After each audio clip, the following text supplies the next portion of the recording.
Merhaba, size bu videomda Xiaomi Mi Robot Vacuum Mop robot süpürgeden bahsedeceğim. Süpürgeyi yaklaşık 2 aydır kullandığım için kutu açılışı gibi bir video olmayacak.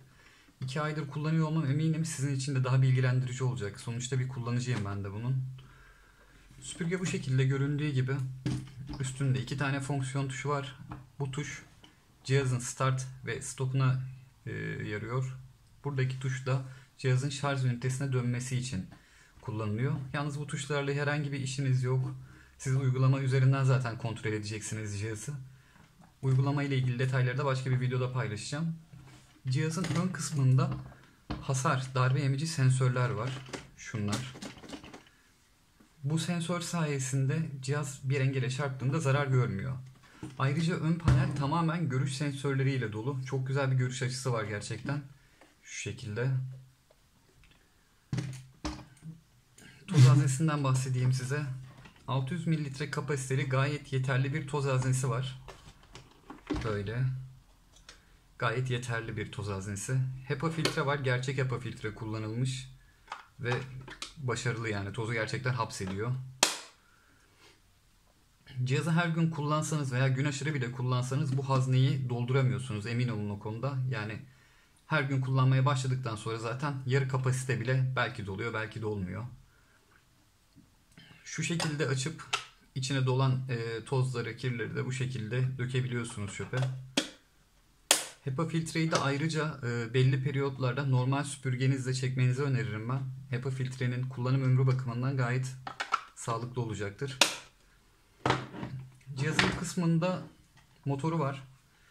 Buradan çekişi yapıyor. Burası da egzoz kısmı. Buradan da havayı üflüyor. Ön taraftaki havayı üflüyor.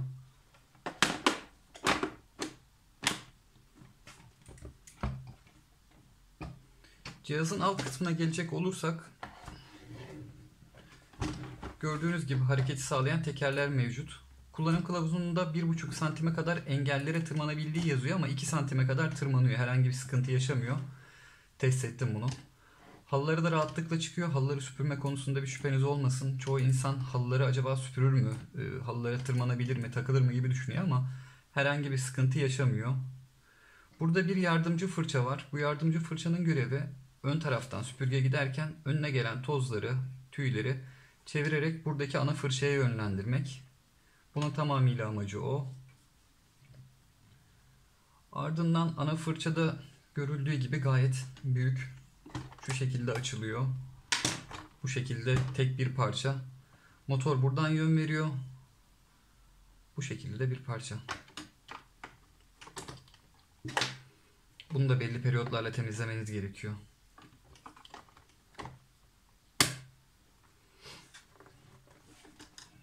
Bu şekilde. Ayrıca cihazın kutu içerisinden çıkan su tankından da size bahsedeceğim. Cihaz hem süpürme hem de moplama işlevini görüyor. Şu 0,15 mililitrelik bir su tankı var. Buradan açılıyor. Suyu buradan dolduruyorsunuz. Damlama şekliyle altındaki mopa, yani şuradaki minik noktalardan bu mopa döküyor suyu. Buradan da ıslandığı için de altından moplama yapıyor. Takılması isterseniz cihazı ters çevirip bu şekilde takın. Özür dilerim. Yerdeyken takması çok daha rahat oluyor. Veya isterseniz de cihaz normal konumundayken bu şekilde takabiliyorsunuz. Bunu kullanmadığınız zamanlarda cihaz üzerinde bulundurmayın. Bozulduğunda garanti kapsamında değerlendirilmiyor çünkü. Bilginiz olsun. Cihazın kitapçığında yazan çalışma süresi 2 saat diye belirtilmiş ama öyle değil. Cihazda 4 tane daha doğrusu 4 tane çekim modu var. Uyku, standart, güçlü ve turbo modu olarak 4 mod var. Uyku modunda kullanırsanız sessiz çalışıyor ve çekiş gücü zayıf oluyor. Pek kullanışlı değil ama kırıntı falan süpürür bu mod. Bu şekilde çalıştığında 2 saatten çok daha uzun süre kullanılabiliyor cihaz. Yani uyku modunda kullandığınızda 2 saatten daha uzun gidiyor şarjı. Standart mod günlük kullanım için gayet yeterli ve uygun bir mod. Bu modda çalıştırdığınız zaman 2 saat civarı bir süre cihaz aktif kalıyor ve evinizi süpürebiliyor. Tabi evinizin büyüklüğüne bağlı temizleme süresi. Benim evim 90 metrekare ve 1 saat 5 dakika civarında evin tamamını süpürüyor bu cihaz. Standart modda.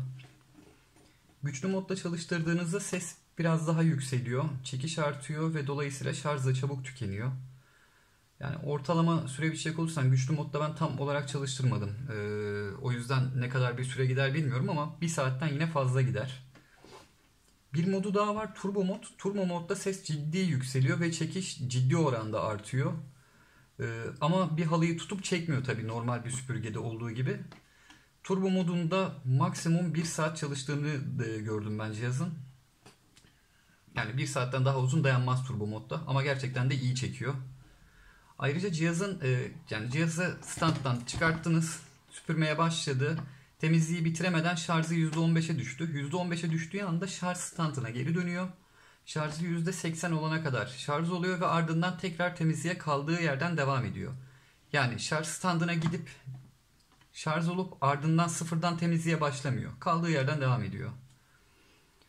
Mop kullanacaksanız halıları kaldırmanız gerekli. Çünkü kullanım talimatında öyle yazıyor. Ki zaten halıyı neden moplayasınız? Gereksiz olur. Ayrıca mop kullandıktan sonra tekrar söyleyeyim. Bunu cihaz standı döner dönmez çıkartmanız gerekli.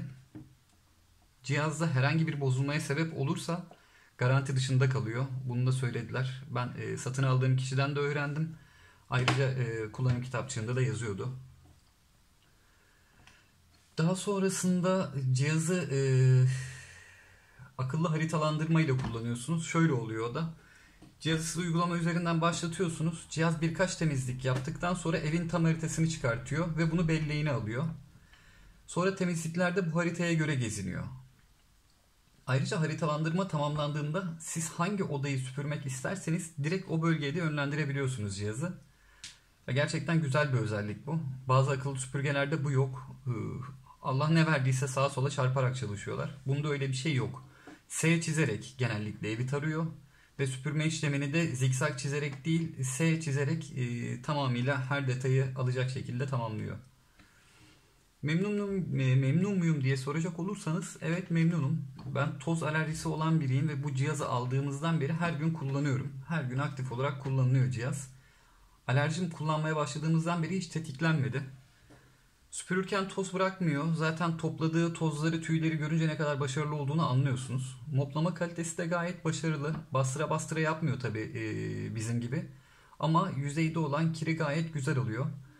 Su haznesi su dışında bir şeyle kesinlikle çalıştırılmaması gerekiyor.